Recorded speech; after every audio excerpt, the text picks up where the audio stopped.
উত্তরবঙ্গের offbeat destination হিসাবে পর্যটক প্রেমীদের কাছে শিটং কিন্তু খুবই জনপ্রিয় একটি স্থান। এটি দার্জিলিং জেলার কার্সিয়াংয়ে প্রায় 4000 ফিট উচ্চতায় অবস্থিত একটি ছোট্ট পাহাড়ি গ্রাম। এটিকে কমলা লেবুর দেশও বলা হয়।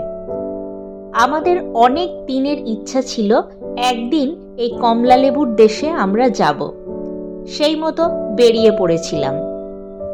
আজকে আমার এই ভিডিওটিতে থাকছে শিটং ভ্রমণের সম্পূর্ণ ট্যুর গাইড, অর্থাৎ শিটং কখন যাবেন, কিভাবে যাবেন, কোথায় থাকবেন, কি কি সাইট সিন করবেন এবং টোটাল খরচ কত হতে পারে।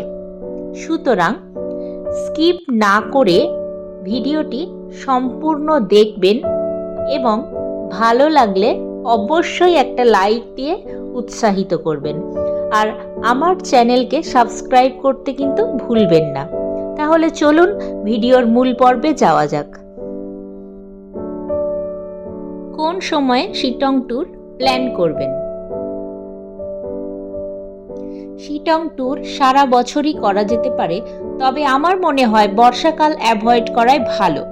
শিটং যেহেতু কমলালেবুর দেশ, তাই আপনি নভেম্বর থেকে ফেব্রুয়ারির মধ্যে আসতে পারেন। তাহলে এখানে কমলালেবুর প্রচুর ফলন আপনি দেখতে পাবেন। এছাড়াও এই সময় শীতকাল থাকার জন্য আকাশ অনেকটাই পরিষ্কার থাকার সম্ভাবনাটাও বেশি। আকাশ পরিষ্কার থাকলে ভাগ্যে কাঞ্চনজঙ্ঘার দর্শনও কিন্তু ঘটতে পারে।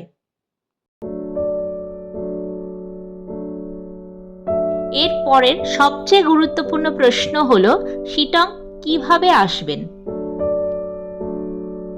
শিটং কিন্তু আসতে গেলে অনেক রকম ভাবেই আসা যায়। প্রথমত ট্রেনে, দ্বিতীয়ত ফ্লাইটে এবং তৃতীয়ত বাসে আসা যায়। আমরা কিন্তু ট্রেনেতেই এসেছিলাম।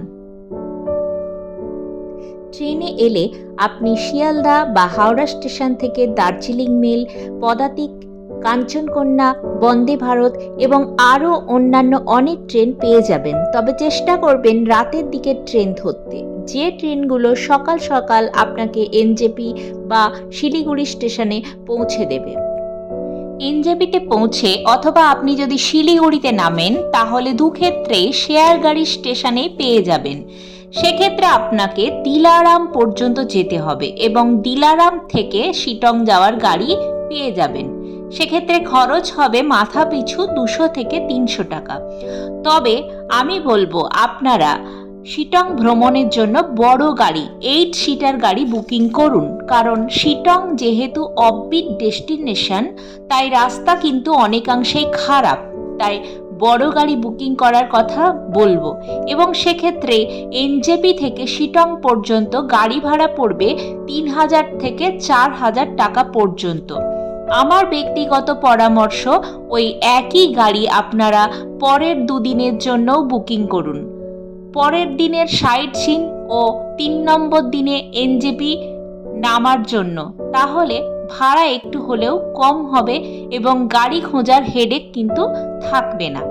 দরকার হলে আপনারা হোমস্টেতে বলে গাড়ি বুকিং করতে পারেন। তবে সিজন ও সময় অনুযায়ী কিন্তু গাড়ি ভাড়ার পরিবর্তন হয়। শিটংয়ে আপনারা কোথায় থাকবেন? কার্সিয়াংয়ের অন্তর্গত শিটং গ্রামটি 3টি ভাগে বিভক্ত: শিটং 1, শিটং 2 এবং শিটং 3। শিটং ভ্রমণের জন্য আপনারা শিটং 2 অথবা শিটং 3তে অবস্থিত যে কোনো হোমস্টে বুকিং করতে পারেন, কেননা এতে আপনাদের সাইট সিন করতে অনেক সুবিধা হবে। আমরা ছিলাম শিটং 2-এ অবস্থিত হিলি ড্রিম হোমস্টেতে। এই জায়গাটাকে তুরুক বলা হয়। এই হোমস্টেটি শিটং 2-এই অবস্থিত। মনোরম প্রকৃতির কোলে দাঁড়িয়ে থাকা এই হোমস্টে, যেমন তার আশেপাশের প্রাকৃতিক পরিবেশ, তেমনই তার খাবার দাবার এবং স্টাফদের সহযোগিতা, এক কথায় ছিল অসাধারণ। উপরে রুমগুলো দেখি আমরা কিরকম কি রুম আছে। একটা জিনিস এখানে আছে, রুমগুলো কিন্তু প্রত্যেকটা নদীর নামে, পুনর্ভবা, তোরসা, প্রতিটা নদীর নামে এক একটা রুমগুলোর নাম। দাস খুব পায়। রুমগুলো বেশ বড়, পরিষ্কার পরিচ্ছন্ন এবং সাজানো গুছানো। এই রুমগুলোর কিরকম কি রেট আপনি একটু বলে দিন। এগুলো রেট আছে আপনার ফুডিং লজিং দিয়ে 1600 টাকা পার হেড আছে, per head per day per night 1600 টাকা ফুডিং লজিং। মাঝখানে একটা আলমারি দেওয়া আছে, এর মধ্যে আপনারা জিনিসপত্র রাখতে পারবেন। এই যে বাথরুমটাও ছিল নিট অ্যান্ড ক্লিন।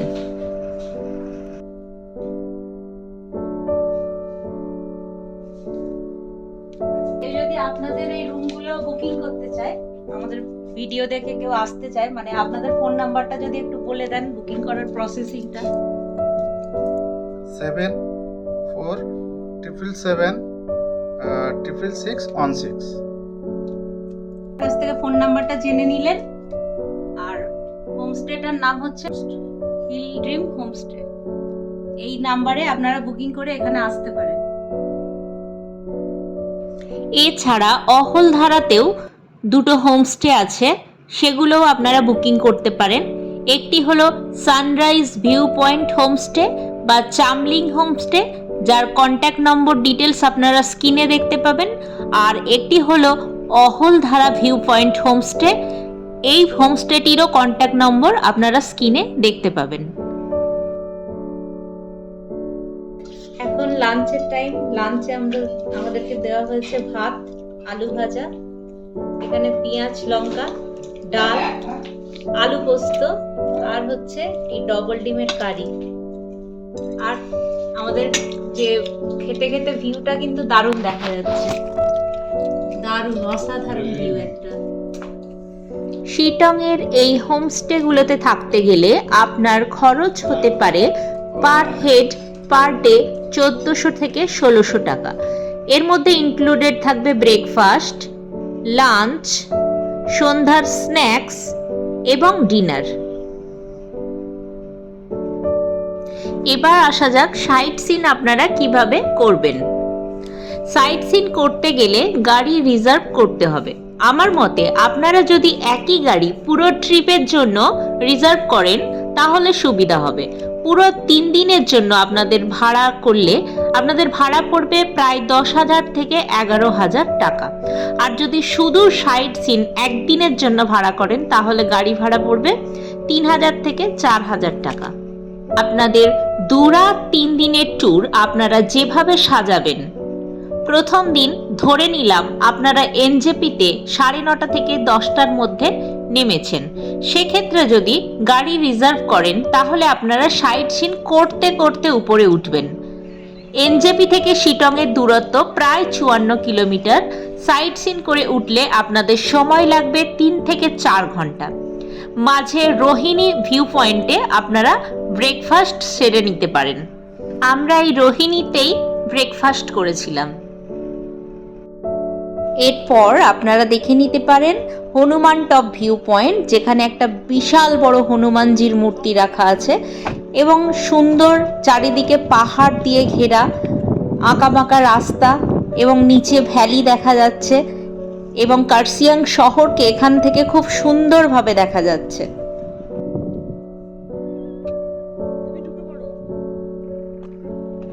কার্শিয়াংয়ের আরেকটি জনপ্রিয় ট্যুরিস্ট স্পট হলো চিমনি গার্ডেন বা চিমনি হেরিটেজ পার্ক। এটি হলো টিকিট কাউন্টার, 20 টাকা করে টিকিট। আর এই চিমনি পার্কের পাশেই কিন্তু চিমনি ভিলেজ অবস্থিত। সুন্দর পরিচ্ছন্ন বাগান। আপনি এখানে সাদা অর্কিড, বেগুনি অর্কিড, রডোডেন্ড্রন, ক্যামেলিয়া, ম্যাগনোলিয়া ইত্যাদির প্রচুর কিন্তু প্রাচুর্য দেখতে পাবেন। আর বাগানের ভেতরে জায়গায় জায়গায় বসার জায়গা করা আছে, বসার বেঞ্চ পাতা আছে। এর ভেতরে একটা চিমনি আছে যেটা কিন্তু ইংরেজদের আমলে তৈরি, সেই থেকেই এই জায়গাটার নাম হয়েছে চিমনি গার্ডেন।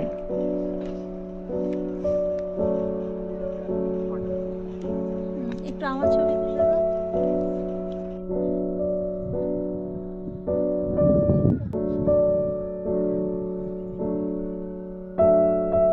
এরপর আপনারা দেখতে পারবেন ডাউহিলের গার্লস স্কুল। এবং বিখ্যাত সেই হন্টেড চার্চ, যার সামনে গেলেই গা কিন্তু ছমছম করে ওঠে, আর ভিক্টোরিয়া বয়েজ স্কুল।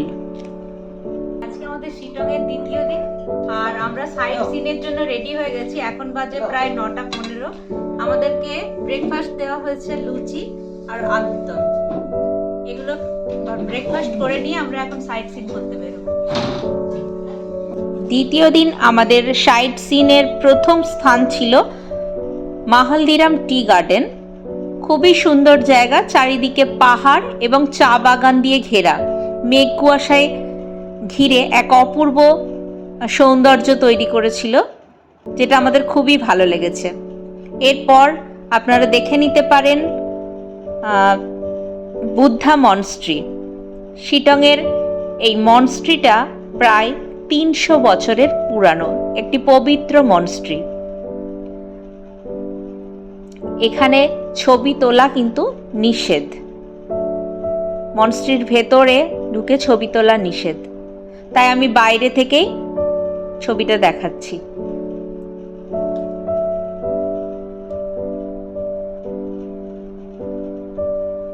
অনেক পুরানো, দেখেই বুঝতে পারছেন, প্রায় 300 বছরের পুরানো এই মনস্ট্রি।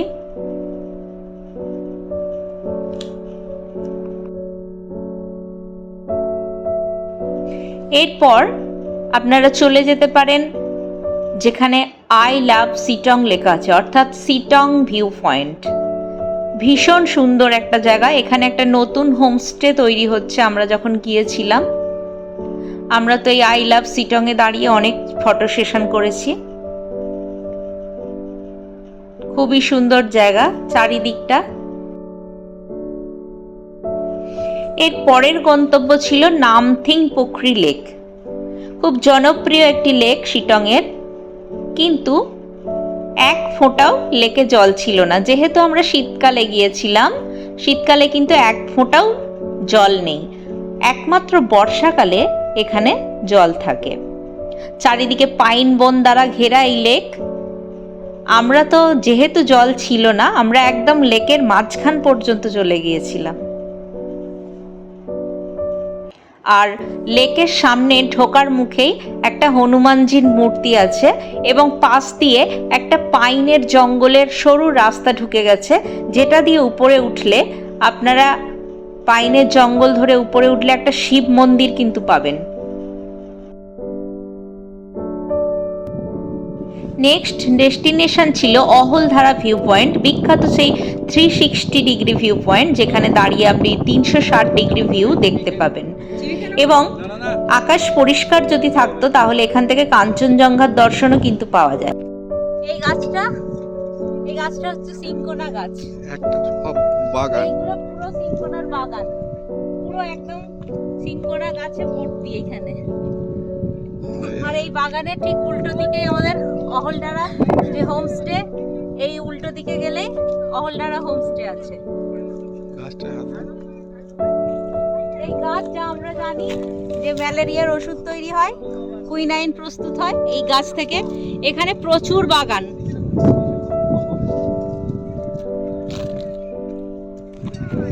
তিন নম্বর দিনে আপনারা এনজিপি নামতে নামতে দেখে নিতে পারেন যোগীঘাট ব্রিজ এবং রবীন্দ্র ভবন, মংপুতে অবস্থিত রবীন্দ্র ভবন, যা একটি সংগ্রহশালা। তৃতীয় দিনে আপনারা ব্রেকফাস্ট সেরে সাইট সিন করতে করতে নেমে আসুন এনজিপিতে, এবং তারপর বাড়ি ফেরার পালা। নমস্কার। ভিডিওটি ভালো লাগলে অবশ্যই লাইক দেবেন এবং শেয়ার করে দেবেন। তো আজকের জার্নি আমরা এখানে শেষ করলাম। সুস্থ থাকবেন, ভালো থাকবেন। নমস্কার।